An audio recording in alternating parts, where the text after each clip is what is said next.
네, 오늘 말씀은 추앙이라는 단어를 쓴 드라마 기억나십니까? 붓이 나오는 거기 드라마에서 보면 사랑해주세요가 아니라 저를 추앙해주세요라는 단어가 나와요. 전 드라마를 다 봤는데 전 그거 보면서 여성분이 추앙해달라는 말을 했는지 그 드라마 끝에서 이해를 했어요. 왜 사랑보다 큰 나를 추앙해달라는 말이 이해가 되는 순간 이 단어의 의미를 좀 나누면 좋겠다라는 생각이 좀 들었습니다. 그래서 오늘 제목이 무엇을 추앙하는가. 뒤에 주제는 원래 주제는 이겁니다. 솔라 피데. 이게 뭐냐면요, 오직 믿음이란 뜻이에요. 그래서 믿음의 주제를 가지고 전하려고 합니다. 오늘 말씀은 사사기 14장 5절에서 9절의 말씀입니다. 제가 먼저 읽겠습니다. 삼손이 그의 부모와 함께 딥나에 내려가 딥나의 포도원에 이른즉 젊은 사자가 그를 보고 소리를 지르는지라. 그때 춘내의 삼손의 색깔이 가지러 벌써 아무것도 가진 것 없이 그 사자를 염소새끼 찢듯이 찔러 죽였다. 그러나 그는 이 일을 부모에게 말하지 않았다. 그가 내려가서 그 여자에게 말하니 그 여자가 삼손의 눈에 들었더라. 얼마 뒤에 삼손은 그 여자를 아내로 맞으러 그곳으로 다시 가다가 이를 벗어나 자기가 죽인 사자가 있는 데로 가보았더니 그 죽인 사자의 죽음에 벌떼가 있고 풀리고에 있었다. 제가 마지막 읽겠습니다. 손으로 그 굴을 떠서 걸어가며 먹고 그 부모에게 이르러 그들에게 그것을 들여서 먹게 하였으나 그 꿀은 사자의 몸에서 떠왔다고는 알리지 않았더라. 아멘. 여러분, 현대의 사회, 요즘의 사회는 굉장히 자주 외치는 구호가 있죠. 21세기에 제일 많이 외치는 그 구호는 아마 자유일 겁니다. 자유. 굉장히 자유라는 단어를 많이 얘기해요. 여러분들도 외치잖아요. 청소년 사춘기 때 크면 내 자유야. 내 마음대로 하겠다는 뜻이죠. 사춘기 때 여러분들이 보통 논하는 자유는 엄연히 말하면 이 성경 혹은 이런 보통의 진리들이 말하는 자유의 이치와 맞지 않아요. 그죠? 보통 자유는 뭐가 따르죠? 책임이 짝꿍이에요. 내가 누리려면 책임이 따라요. 왜냐? 내 자유는 누군가의 자유를 안는 일이 되니까. 앗아가지 않으려면 뭐가 필요해요? 사회의 균형을 위해서 책임이라고 하는 짝꿍이 필요해요. 그래서 우리가 논하는 책임은 내 마음대로 하겠다는 얘기는 이거죠. 엄마는 희생해. 나는 원하는 대로 할 거야. 이 뜻이잖아요. 그죠? 집에서 엄마가 해주는 밥, 엄마가 만들어 놓은 집, 이런 환경들을 다 누리기는 하는데 나는 엄마 말 안 들을 거야. 내 마음이니까. 여러분, 이건 누구의 권리죠? 자녀의 권리예요.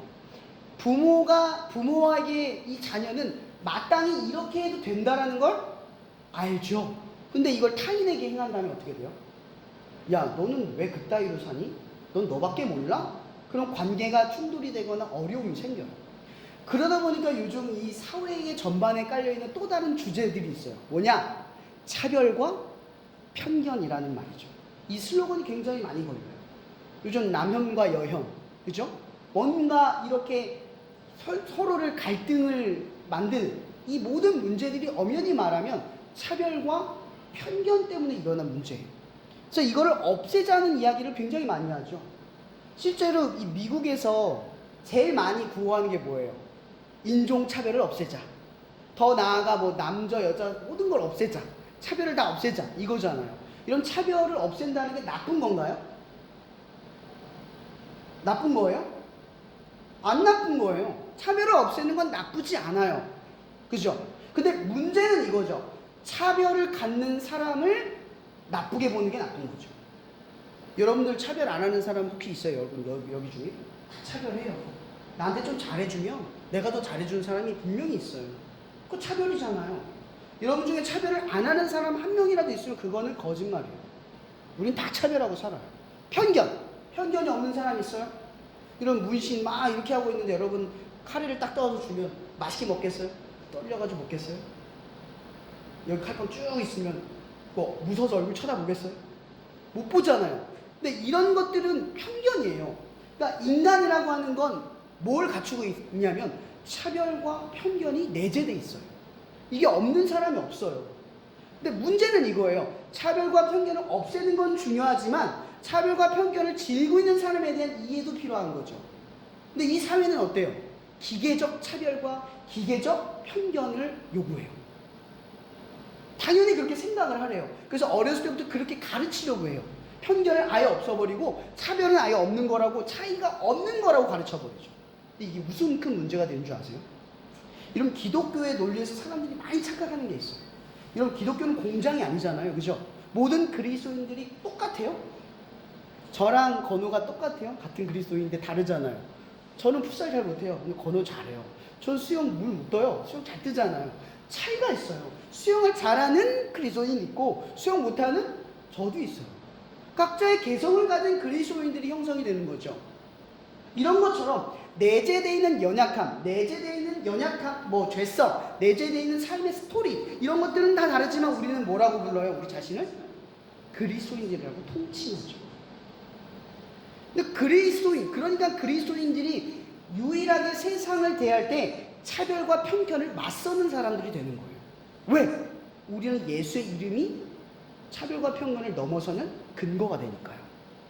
예수가 우리를 찾아왔을 때, 그 예수님이 찾아왔을 때, 예수가 우리를 찾아오신 건 원수된 자에게 찾아온 거예요. 그죠? 여러분들 제일 싫어하는 사람한테 가는 거예요. 내일 제일 주기 싫은 사람, 나에게 마땅하게 제일 대해주지 않은 사람한테 다가가는 거예요. 그래서 우리는 예수를 떠올리며 그래야 한다고 생각할 수 있는 거예요. 뛰어넘어야 된다고 생각하는 거예요. 그래서 예수를 믿는 사람들이 선교라는 걸 하는 거죠. 이런 선교가 왜 선교를 해요? 나와 인종도 다르고 형통도 다르고 날 도움을 주지도 않았던 사람들, 혹은 나에게 적국이거나 나에게 피해를 줬던 사람들에게 가는 게 선교예요. 원수된 자에게 행하신 하나님의 사랑을 쫓는 사람들이 할 수 있는 거죠. 여러분, 선교 가면, 여러분, 우리는 예수 믿는 게 좋은 걸 알죠? 근데 세상 사람들한테 예수 믿는 좋아요 말하면 무슨 소리 들어요? 너나 믿어. 좀 귀찮게 생각하시면 좋은 소리 들어본 분 계시나요? 뭐 경험이 없는 분도 있을 거예요. 제가 보통 예수님을 전하면 사람들이 다 호응하지 않아요. 물티슈를 줘도 요즘은 안 받아요. 어떨 때 던져요, 눈앞에서. 마음 많이 상하죠. 근데 굴복하지 않죠. 또 전해요. 왜죠? 예수가 우리에게 그렇게 사랑을 전했잖아요. 굴복하고 밀려나고 비난받고 버림받아도 우리에 대한 사랑을 끝까지 놓지 않았어요. 그래서 우리도 어떻게 할 수 있는 거예요? 끝까지 사람들에게 복음을 전할 수 있는 거죠. 이게 선교란 말이에요. 그러니까 선교를 할 땐 우리는 교회 안에서는 선교가 좋다라고 인식할 수 있지만, 세상 사람들에게 선교는 불편하고 피하고 싶고 좀 나와 관계가 없는 것, 이렇게 생각할 수 있다는 거예요. 결코 선교는 형통하지 않아요. 결코 선교는 순탄할 수 없어요.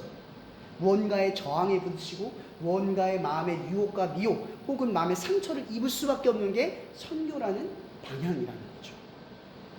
그러니까 이런 거예요. 기독교인들은 내재되어 있는 연약함, 내재되어 있는 죄성, 삶의 스토리를 가지고 나아가되 누구의 이름으로? 예수의 이름으로 한다는 거죠. 이게 선교예요. 보여주려고 하는 건 내가 믿는 분에 대해서 보여주려고 하는 거예요. 비록 나는 삶의 스토리가 여러분들에게 존경받지 못하고, 혹은 내가 재능도 없고 연약하고 어떠한 죄성이 있지만, 내가 사람들에게 드러내려고 하는 건 뭐예요? 그런 내가 믿고 있는 예수, 그걸 보여주려 하는 거죠.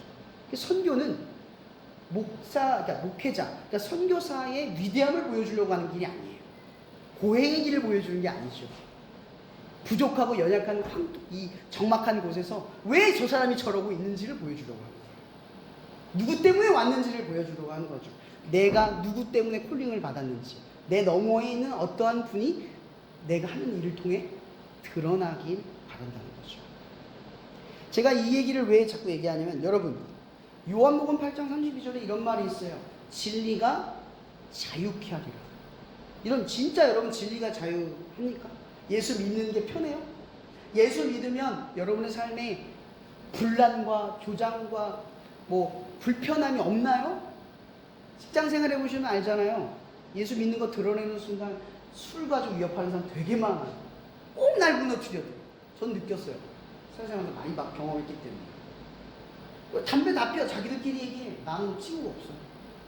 이거 많이 겪어요. 사회생활하면 남자들은 더 특히 느껴요. 예수 믿는다는 그 자체가 불편함이고, 그 자체가 저항이고, 그 자체가 핍박이에요. 드러내는 순간. 그 요즘 그리스도인들은 많이 그걸 드러내진 않아요. 왜죠? 진리가 자유케 한다는 걸 모르기 때문에. 왜 진리가 자유케 하냐? 바로 이거예요. 편견과 차별을 가질 수밖에 없는 우리들에게 하나의 진리만 생각하면 됩니다. 여러분 삶에 이렇게 살면 됩니다. 어떤 사람이 여러분 삶을 막 디렉팅 해준다고 생각해보세요. 근데 이렇게 A, B, C, D, D, E, F, Z까지 쭉 나열해놓고 넌 선택만 해. 그럼 여러분 복잡하겠어요? 안 복잡하겠어요? 자유해요 그게? 방법이 다 있으면 자유합니까? 어떤 길로 가면 되는데 그거대로 따라가야 돼. 그럼 자유해요? 안 자유하죠. 근데 진리가 자유케 한다는 건 뭐냐면 이거예요. 다 걷어치우세요. 하나만 생각하면 돼요. 그리고 그 진리는 우리가 이루는 게 아니라 하나님이 이뤘다는 걸 믿는 거예요. 그래서 자유한 거죠. 내가 뭘 하든 실패하든 연약함은 내 안에 내재되어 있는 연약함 혹은 죄성, 존경받을 수 없는 삶의 스토리가 있어도 괜찮아요. 자유할 수 있는 거예요. 거기에 얽매이지 않아요. 하나만 생각하면 되니까. 예수가 이룰 거니까. 나는 예수만 믿으면 되니까. 좀 더 어려운 건 이런 것 뿐인 거죠. 말씀을 읽고 그걸 행하는 게 어려운 것 뿐이에요. 단순히 그게 어려운 거예요. 여러분 그리스도인들은요 정답을 너무 잘 알아요. 여러분 여러분의 삶이 정답을 몰라서 지금 이런 상황에 살아가고 있는 것 같아요. 우리가 이렇게 살아가는 건요 답은 아는데 답대로 못 살아서요. 다 모르는 삶이 어디 있어요? 다 알아요. 그리스도인들 다 알아요. 예수 믿는 게 뭔지 다 알아요. 근데 중요한 건 그 답대로 살아갈 수 있는 힘과 능력을 갖추지 못했기 때문이에요. 세상이 요구하는 차별과 편견을 기계적으로 없애야 한다.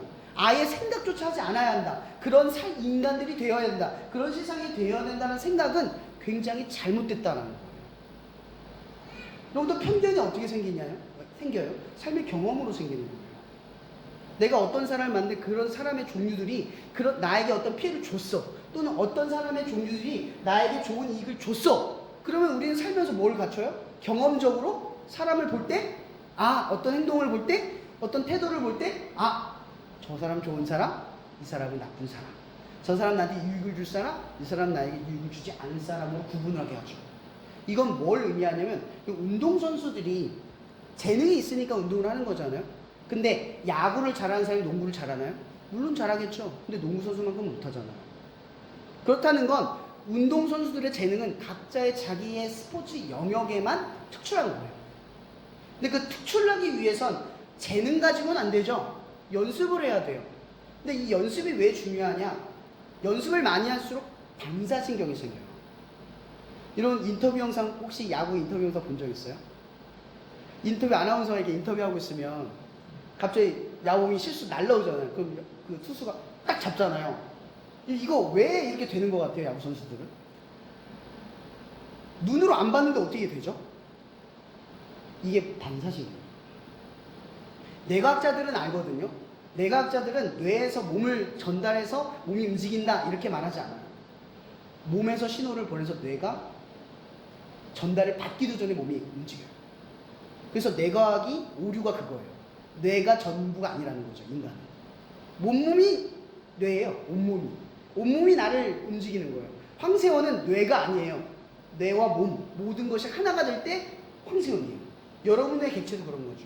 그러니까 운동선수들이 반사신경을 이렇게 딱 공을 잡는 건 뭐예요? 뭐예요? 훈련을 통해서 얻어지는 감각이에요. 내가 손을 뻗어야지 봤다. 이런 거예요. 공이 날아오는데 보고 잡아야 한다. 각도는 어떻게 해야 된다. 딱 이렇게 생각을 하는 게 아니에요. 공이 오면 이거죠. 보지도 않았는데 손이 올라가는 거예요. 이게 우리들의 삶의 훈련인 거죠. 이런 것처럼 제가 말하고 싶은 건 바로 이런 거예요. 차별과 편견은 여러분들의 반사신경이에요. 나도 모르게 살아가면서 생겨나는 것들이에요.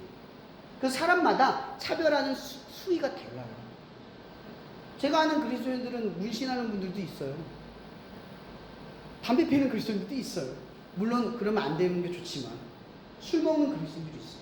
왜 이런 차별과 편견이 차이가 날까? 바로 뭐예요? 기준이 나이기 때문에 그런 거예요. 근데 중요한 건 이거죠. 우리는 내재되어 있는 차별과 편견을 갖추고 있다. 그죠? 그걸 먼저 인정해야 돼요. 우리는 차별할 수밖에 없는 인간이고 편견을 가지고 있을 수밖에 없는 인간이라는 거. 거기서부터 출발해야 한다는 거죠. 그걸 부정하고 차별과 편견을 없앨 수 없다는 거예요.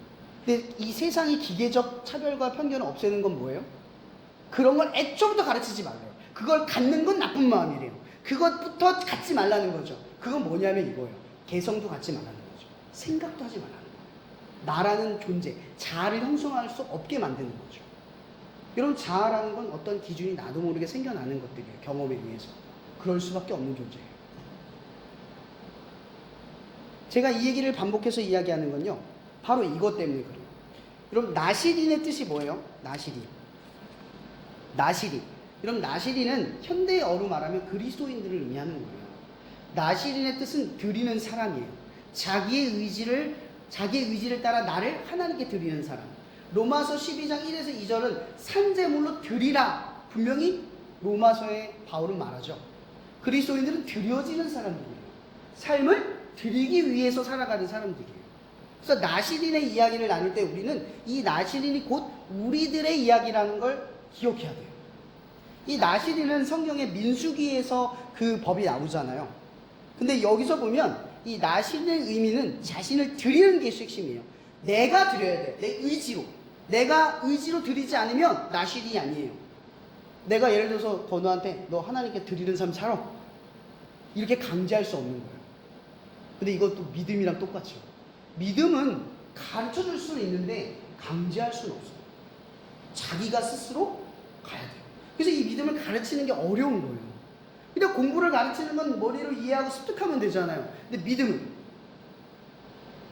여러분들이 내가 아무리 가르쳐도 여러분들이 믿음 따라 살아가는 건 여러분의 선택이기 때문에 어려운 거예요. 원하는 결과값이 나오지 않아요. 그래서 이게 꽤 어려운 거죠. 나시린의 이야기의 핵심은 이거예요. 갈라디아서 2장 20절, 내가 그리스도와 함께 십자가에 못 박혔나니 그런즉 이제는 내가 사는 것이 아니요 오직 내 안에 그리스도께서 사시는 것이라. 이제 내가 육체 가운데 사는 것은 나를 사랑하사 나를 위하여 자기 자신을 버리신 하나님의 아들을 믿는 믿음 안에서 사는 것이다. 그러면 이게 드리는 거예요. 여기서 핵심은 뭐예요? 나를 위하여 자기 자신을 버리신 하나님을 아는 믿음의 안에서 사는 것. 여기서 핵심은 이거죠. 나를 위하여 자기 자신. 여러분, 자기라는 말과 자신이라는 말은 같은 말이잖아요. 그죠? 근데 이 말을 왜 두 번이나 혼용해서 썼을까요? 자기 자신. 자기 자신. 그러니까 뭔가를 분리했다는 뜻이에요. 그러면 자기와 자신, 이게 뭐냐? 이거죠. 자기는 뭐냐? 내 자아예요. 편견과 차별을 품을 수밖에 없는 나. 그럼 자신은 뭐예요? 완전한 나. 뭐냐? 예수의 이름으로 태초의 나의 모습을 회복할 때의 나. 자기 자신을 버린 거예요. 회복되어 버린 거죠. 완벽한 분이 되셔서 버린 거예요. 그러니까 그리스도의 삶이라고 하는 건 이 예수의 삶과 똑같은 거죠. 차별과 편견이 생기는 나의 자아. 그걸 버리는 삶이에요. 그리고 온전히 뭐가 돼요? 자신이 되는 거죠. 진정한 진리의 자유가 누려지는 진짜 내가 되는 거예요. 이게 자기 자신을 버린다라는 뜻이에요.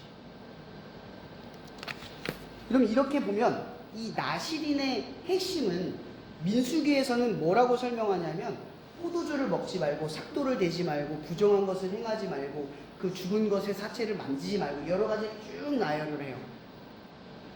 그것을 지키면 나시린이 그 법을 지켜서 하나님께 받으셨다 이렇게 된다라고 성경은 기록하고 있어요. 근데 중요한 건 이거죠. 여러분이 볼 땐 나시린이 되는 건 하지 않는 것이니까 지키는 겁니까? 차이 커요. 여러분이 말씀을 듣고 살아갈 때 죄를 안 짓는 삶입니까? 말씀대로 살아가는 것입니까?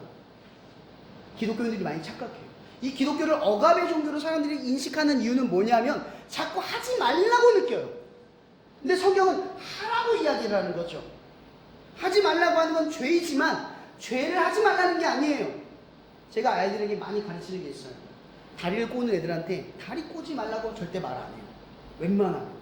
왜냐하면 그 아이는 예배 드릴 때 계속 머릿속으로 생각합니다. 다리 꼬지 말아야지, 다리 꼬지 말아야지. 그럼 뭐에 정작 집중하지 못하죠? 말씀을 못 들어요. 예배 집중을 못하죠. 그럼 반대로 이해하는 거예요. 예배를 잘 드리기 위해서 다리 꼬지 마라가 아니라 예배에 집중해요. 이런 하나님께 집중하면 다리가 내려가요. 그분 앞에 내가 낮아지는데 어떻게 다리를 꼬아? 여러분도 존경하는 사람 앞에 다리 꼬아요? 안 꼬잖아요. 편해서 꼰다고요? 아니요. 만만하게 봐서 꼬는 거잖아요.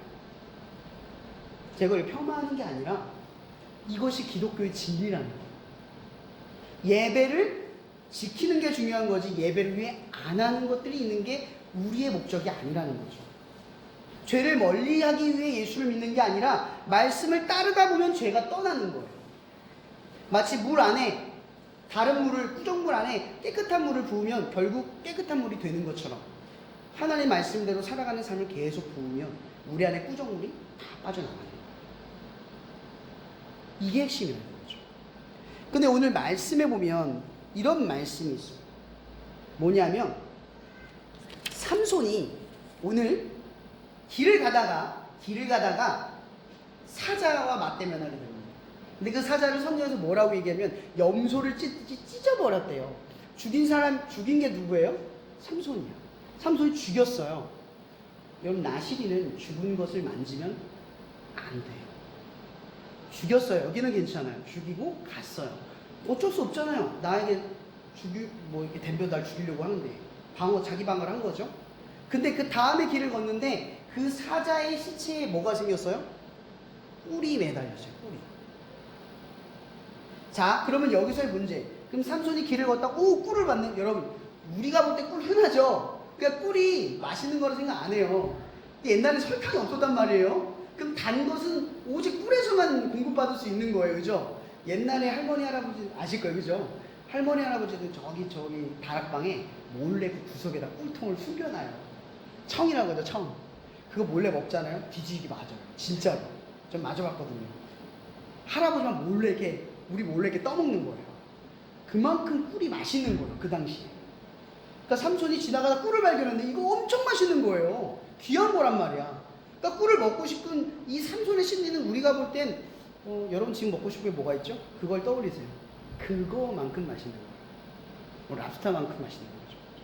뭐 캐비어 이런 거만큼 맛있는 거예요. 근데 그거를 지나가다 본 거예요. 어디 안에서?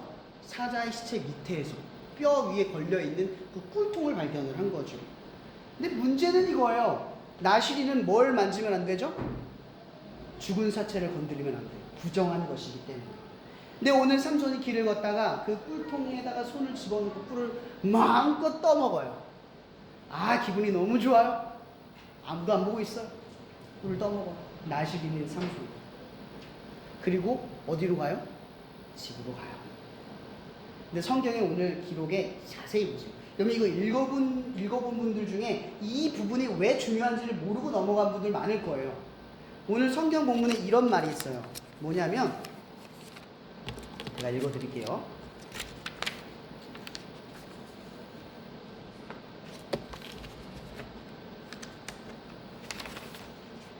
여기 보면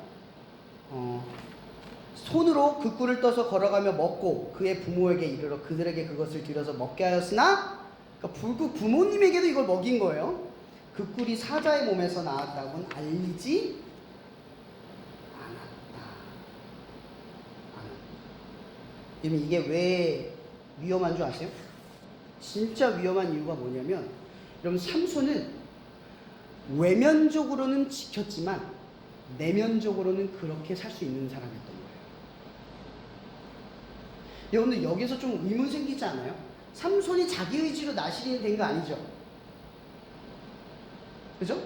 우리 충만이도 유아 세례를 받았지만 충만이가 응애 나 세례 받고 싶어요 그래서 세례 받았나요? 아니죠.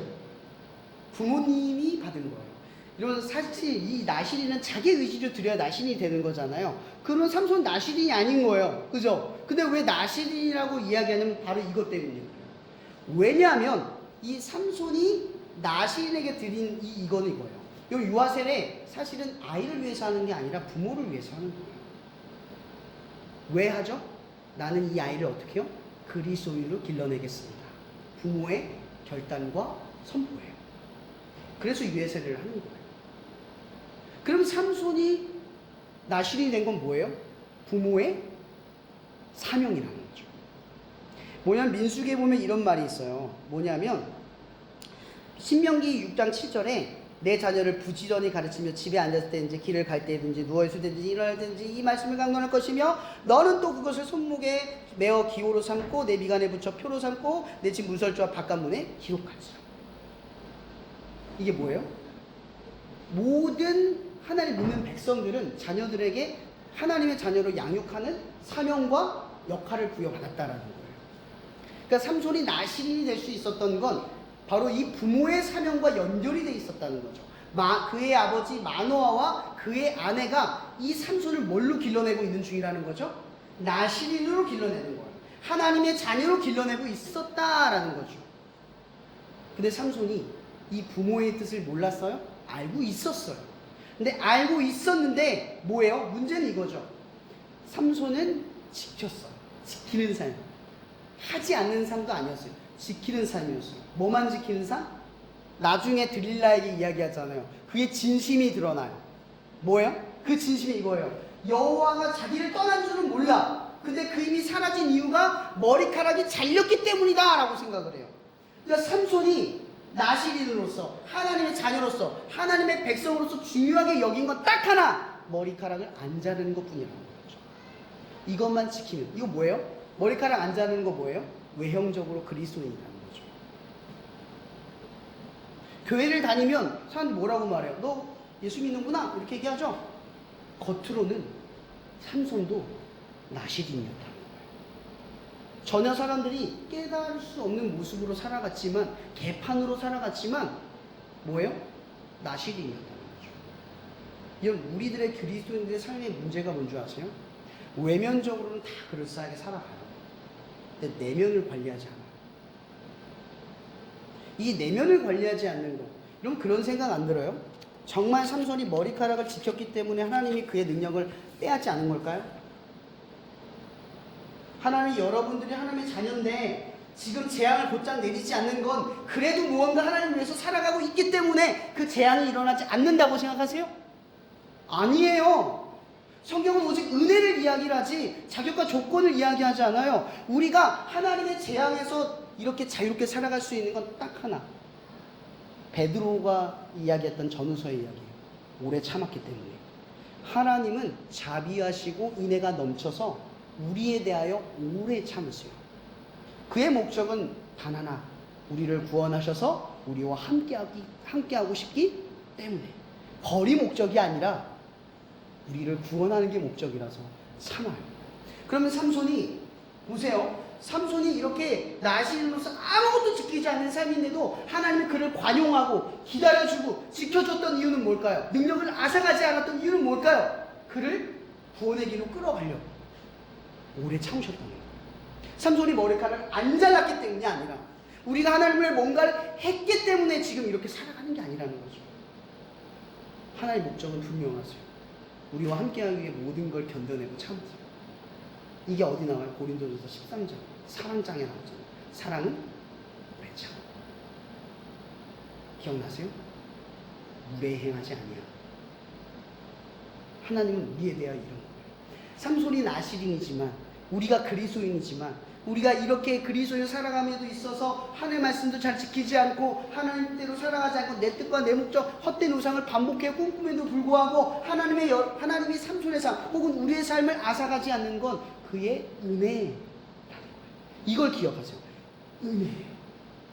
삼손이 지금 능력을 아직 빼앗기지 않는 건 은혜 때문이지 그의 자질과 조건 때문이 아니라는 거예요. 머리카락을 자르지 않았기 때문이 아니라는 거예요. 여러분, 혹시 여러분의 삶에 하나님에게 어떤 조건의 단서들이 붙기 시작했습니까? 버리십시오. 우리가 하나님 앞에 설 수 있는 근거는 딱 하나, 은혜에 의지하는 것. 그거예요. 나는 은혜로 서 있고 은혜로 가고 은혜밖에 없는 거예요. 이게 믿음 생활이에요. 근데 오늘 삼손은 계속해서 그 가운데 뻗어가요. 창세기 25장 34절에 에서의 이야기 기억날 거예요. 야곱의 이야기 기억날 거예요. 그럼 에서가 자기의 장자권을 우습게 여겼다는 성경의 기록이 이렇게 나와요. 야곱이 떡과 팥죽을 에서에게 주매 에서가 먹으며 마시고 일어나 갔으니 에서가 장자의 명분을 가볍게 여겼더라. 이게 지금 누구랑 똑같은 얘기냐면 삼손이에요. 삼손은 하나님의 자녀, 하나님의 능력, 하나님의 거대한 사명을 다 갖추고 있어요. 여러분, 넌 태어났는데 야, 너는 앞으로 하나님이 이스라엘을 구원하는 자로 세울 거야. 사사로 세울 거야. 그럴 때 계속 그 얘기 들으면 어떨 것 같아요? 어깨 봉이만 올라갈 거 아니에요? 그죠? 근데 삼손이 그것만 갖췄어요? 힘도 좋아요. 싸움도 잘해. 거침이 없어요. 뭔가를 얻을 때. 그죠? 멋지고 잘생기고 키도 크고 집도 잘 살고 부족함이 아무것도 없는 게 삼손이에요. 근데 그런 삼손의 삶이 어떤 거냐면 나신으로서 나에게 주어진 사명보다 소중함이 없었다. 나신의 중요성이 사라진 거예요. 그리스도인으로 살아가는 삶의 중요성이 사라진 거예요. 내가 예수를 믿고 얻은 혜택, 어떤 복, 이런 것들을 지금 누리고 살아가요. 근데 점점 그리스도인으로 살아가는 이 명분의 가치가 제일 하찮은 것으로 하락하는 거예요. 삼손이 그렇게 싸웠다는 거죠. 하나님의 사명으로 싸우고 하나님의 능력을 갖고 싸우고 그렇게 복잡할 거 없이 하나님의 뜻대로 살아갔던 그 삼손은 점점 어디로 뻗어가요? 이방 여인을 향해요. 하나님은 이방 여인을 향하는 이스라엘에 대해서 엄격하게 말씀하세요. 이방 여인을 취하지 마라. 왜냐하면 이방 여자 때문이 아니라 그들의 문화에 현혹되고 결국 그리스도인, 하나님의 자녀가 못 되기 때문이에요. 여러분 이거 알죠? 유대인은 어머니가 유대인이어야 유대인입니다. 왜일까요? 여자가 가정 안에서 가장 영향력을 키우기 때문에. 남자도 여자 말 따르잖아요. 자식도 부모 아내 말 따르는 거예요. 그죠?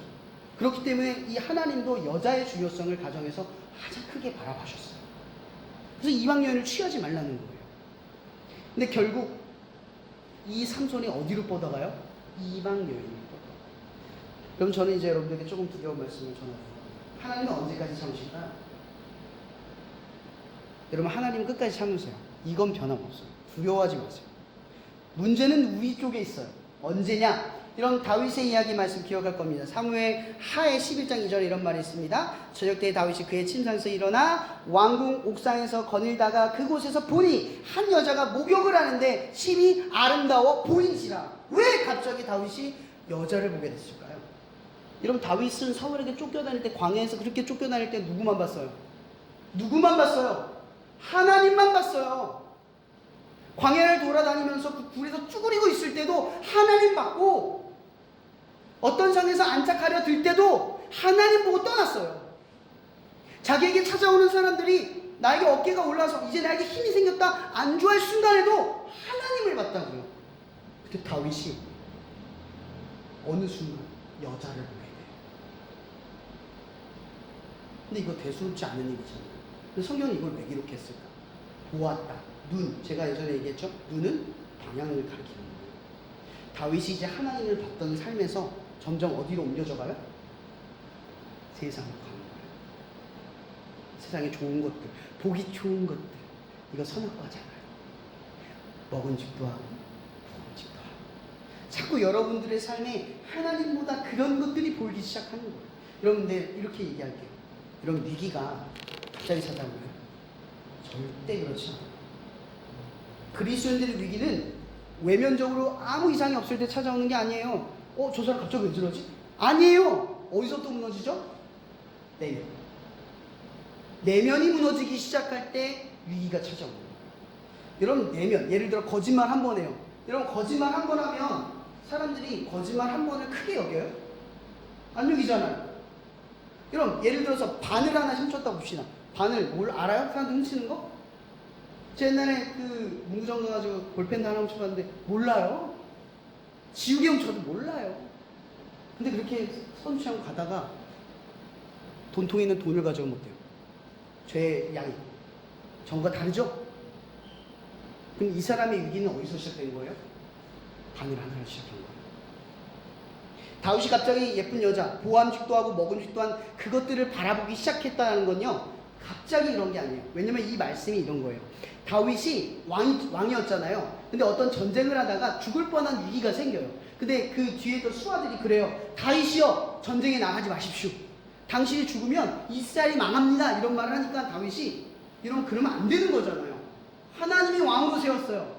이 나라는 하나님이 세울 거예요. 다윗이 없어도 하나님이 세울 거란 말이에요. 근데 다윗이 그래요. 아, 그래요. 왜 이걸 수긍했을까? 성경에서 수긍했다고 얘기해요. 그래서 안 나가요, 전쟁. 그래서 대신 누가 나가요? 요압 장군이 싸워요. 그래서 요압 장군이 싸우고 나중에 뭐라고 얘기하면 예루살렘에 올라왔을 때 다 이겼을 때쯤 오셔서 왕이여 영광을 취하소서 이래요. 다윗이 뭐라 생각하는 줄 아세요? 알았어. 왜 이렇게 자연스러워졌을까요? 그 전에 다윗은 사울을 죽이라고 했을 때도, 기회가 생겼을 때도 하나님이 기름 부은 자를 죽이면 안 된다고 멈췄어. 그랬던 다윗이 어느 순간부터 어때요? 무뎌지기 시작해요. 뭐예요? 장자의 권리를 아무 가치 없는 것으로 생각하기 시작해요. 세상이 보암직도 하고 먹음직스러워지기 시작하면 하나님이 주신 우리의 자녀된 권리가 이미 없어져요. 삼손은 그렇게 자기의 사명과 능력을 더 크게 받지만 이걸 누가 주셨냐? 그걸 가볍게 하기 시작합니다. 그러니까 머리카락만 지키면 된다는 거죠. 하나님 다 보고 있는데, 하나님 다 알고 있는데, 이 능력의 원천이 하나님인 걸 알면서도 이 머리카락만 안 자르면 된다. 이렇게 생각하고 있는 거예요. 애서죠. 우리들의 삶이 그렇고 있다는 거죠. 나실인 하나님께 드리기 위한 삶을 살고 있는 우리의 삶이 자꾸만 그렇게 변질되어 간다는 거예요. 여러분, 그러니까 삼손의 위기는 갑자기 찾아온 게 아니라 점점 세상 것들이 보암직도 하고 먹음직스럽기 시작할 때, 하나님을 바라봤던 시선이 점점 세상 것들을 더 많이 향하기 시작할 때, 갑작스럽게 찾아온 게 아니라 하나님이 완전히 놓아버리는 순간, 하나님이 놓을 수밖에 없는 그 순간으로 우리가 스스로 자초한 결과라는 거예요. 여러분, 그래서 그리스도인들은 지혜로워요. 왠지 아세요? 그리스도인들, 진짜 그리스도인들은 머리카락만 지키는 사람이 아니라 그 머리카락을 지키기 위해 나의 내면, 그러니까 하나님과 나의 관계 속에서 살아가려고 노력하는 사람이기 때문에. 여러분, 그리스도인이세요? 머리카락만 지키는 삶이에요? 사람들이 적당히, 혹은 내가 어떤 기준을 삼아놓고 이 정도면 잘 믿고 있어! 그러면 충분하다고 느끼고 만족하고 계십니까? 그 머리카락이 잘리면 능력이 사라진다고 생각합니까? 아니요! 우리의 삶의 능력이 사라지는 것보다 중요한 건 머리카락이 잘려서 하나님이 내 능력이 사라진 게 아니에요. 하나님이 나를 떠났기 때문에. 아니, 내가 하나님을 떠나서 능력이 사라진 거예요. 내가 하나님을 떠나서 이 위기가 생겨나는 거예요. 근데 우리는 뭐라고 생각한 줄 아세요? 뭘 안 지켰어. 뭘 안 해서. 그렇게 하나님의 은혜를 모르고 살아요. 여러분들이 하나님을 위해서 산 거 아무리 큰 거 대단한 거 해도요, 성경에서 뭐라고 하는지 아세요? 이 계명 중에 이렇게 작은 것 하나라도 버리고 지키지 않으면 다 어긴 거래요. 그러니까 우리는요, 내가 볼 때 더 중요하다고 여기는 그 신앙적 가치를 더 지켜도요, 다른 걸 어기기 때문에 결국 은혜밖에 없는 거예요. 그래서 제가 은혜라고 이야기해요. 여러분, 삼손이 왜 나 같은 사람에게 이 능력을 주셨을까? 나는 너무나 연약한데 이 사명을 주셨을까라고 생각했으면 내 힘을 의지 않고 내 사명을 뚜렷하게만 바라보지 않고 뭘 봤을까? 생각 들지 않으세요? 이러면 하나님께서도 여러분들에게 마태복음 28장에 뭐라고 말해요? 너희는 성령을 받고 모든 사람들을 제자로 삼아 내가 너와 함께 할 거야, 이렇게 선포하잖아요. 여러분들이 세상 가운데 선교하는 이 마음을 가지고 하나님을 드러내는 이런 삶을 왜 살 수 있죠? 능력이 갖춰져서요? 사명이 분명해서가 아니에요. 은혜 때문에. 별 볼 일 없는 삶의 스토리를 가져도, 존경받을 수 없는 스토리일지라도, 능력과 힘도 없고 죄성을 반복하고 또 넘어질지라도 뭐만 떠올리면 돼요? 예수의 이름. 여러분, 히브리서 말씀에 이런 말이 있습니다. 주께서 단번에 죽으심으로 하나님 앞에 우리 안에 장막을 걷어내셨어요. 이 의미가 뭔지 아세요? 옛날 사람들은 제사를 드리려면 무언가를 죽이고 무언가를 힘들게 가져와야만 했어요. 근데 지금 우리 그리스도인들은 뭐만 하면 되죠? 떠올리기만 하면 돼요. 기억하기만 하면 돼요. 근데 그것도 어려워.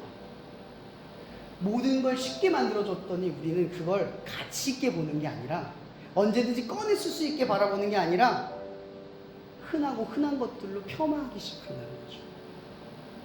여러분들이 가지고 누리고 있는 이 신앙은 폄하받을 수 있는 흔하고 흔한 게 아니라 언제든지 꺼내 쓸 수 있게 주신 하나님의 무한하신 은혜입니다.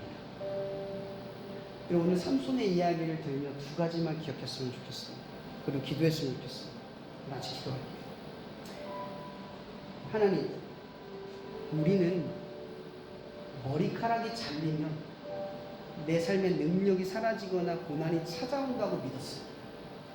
그런데 우리의 삶에 이러한 어려움이 찾아오는 건 머리카락을 잘랐기 때문이 아니라 내가 하나님을 떠났기 때문에. 근데 우리는 정신을 못 차립니다.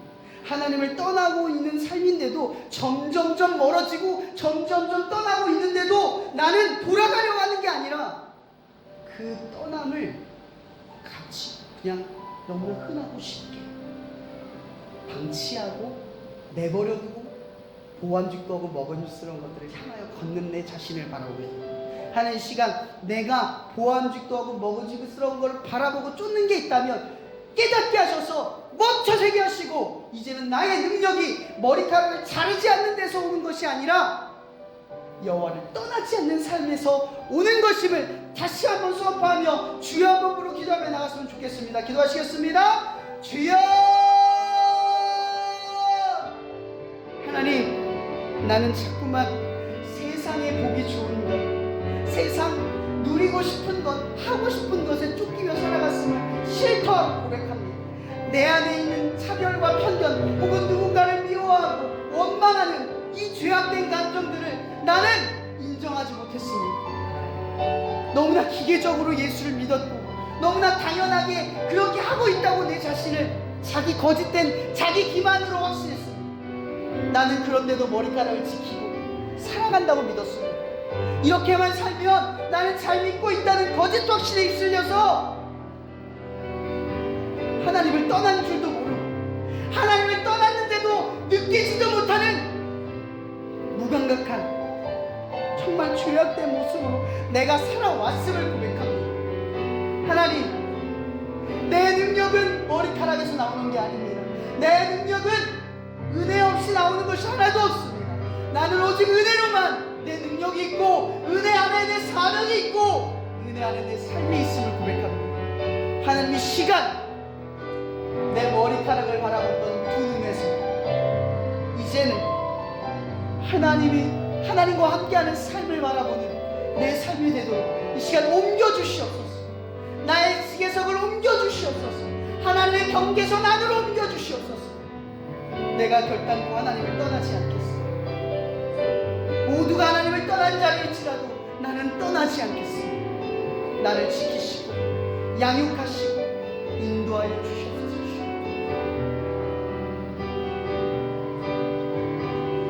시간 다시 한번 기도했으면 좋겠습니다. 두 번째 기도 제목은 여러분의 외면, 머리카락 지키는 것보다 중요한 게 하나님과의 관계입니다. 맞죠? 여러분의 내면이 더 소중합니다. 하나님은 여러분의 진심을 받으려고 하는 거지 여러분의 대단한 모습과 크고 화려한 무언가를 원하는 게 아닙니다. 여러분, 하나님이 세상을 지었는데 여러분에게 뭘 원합니까? 여러분의 손이 들리는 것이 무엇이 클 수 있습니까? 아무것도 클 수 없습니다. 단지 그분이 우리에게 요구한 가장 큰 건 마음뿐입니다. 관계뿐입니다. 그래서 기독교인들은 내면을 드려야 합니다. 자기 자신을 드려야 합니다. 이 시간 다시 한번 기도할 때, 하나님, 나는 그동안 나의 외면만 바라보느라 나의 내면을 신경 쓰지 못했습니다.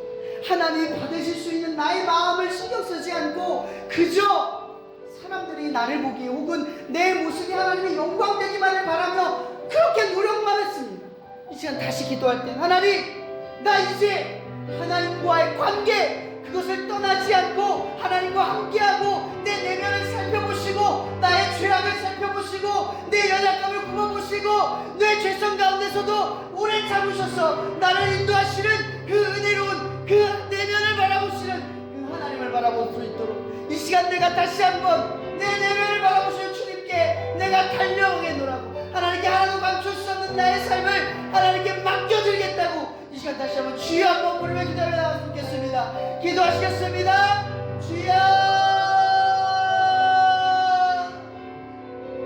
하나님, 나는 너무나 큰 죄인, 말씀을 전하고 찬양을 하고 아무리 사람들 앞에 옳은 말을 할지라도 나는 죄 가운데 살아가고 연약함 가운데 늘 넘어지는 죄인. 그런데 주님, 나는 세상이 보기에, 사람들이 보기에 적당한 목사의 모습을 갖추고 있고 적당한 사역을 하고 있는 사람처럼 비춰지지만 여전히 나는 내 마음이 무너지고 내 내면이 무너지고 있음을 실토하고 고백합니다. 하나님, 나는 지금 하나님의 도움이 필요합니다. 은혜가 필요합니다. 내 내면을 보고 살펴주시고 나의 내면에 오래 참음을 깨닫게 하여 주시옵소서.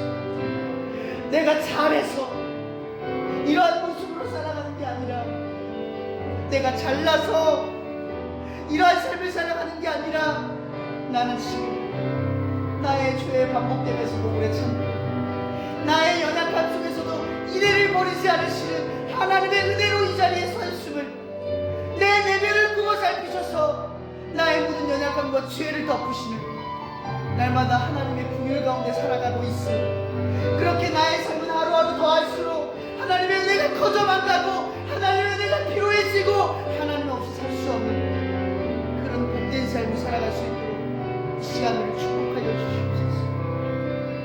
우리의 내면이 회복되게 해주는 도와주시옵소서.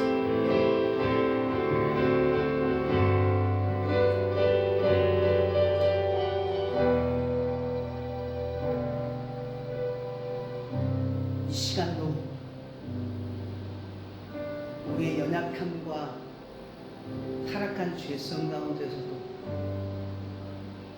그 인애와 오래 참음을 포기하지 않으시는 하나님의 사랑과 이 사실을 우리에게 알려주기 위해 자기 자신을 버리신 예수 그리스도의 은혜와 날마다 나의 내면을 보고 살피며 이러한 은혜 가운데 살기를 결단하는, 그리고 삼손의 위기와 다윗의 위기 앞에서 결코 돌아올 수밖에 없는, 돌아오기를 간절히 열망하는 당신의 자녀들의 머리머리 위에 날마다 성령님의 교통 역사하시니 함께 하시기를 축원하며 기도하옵나이다.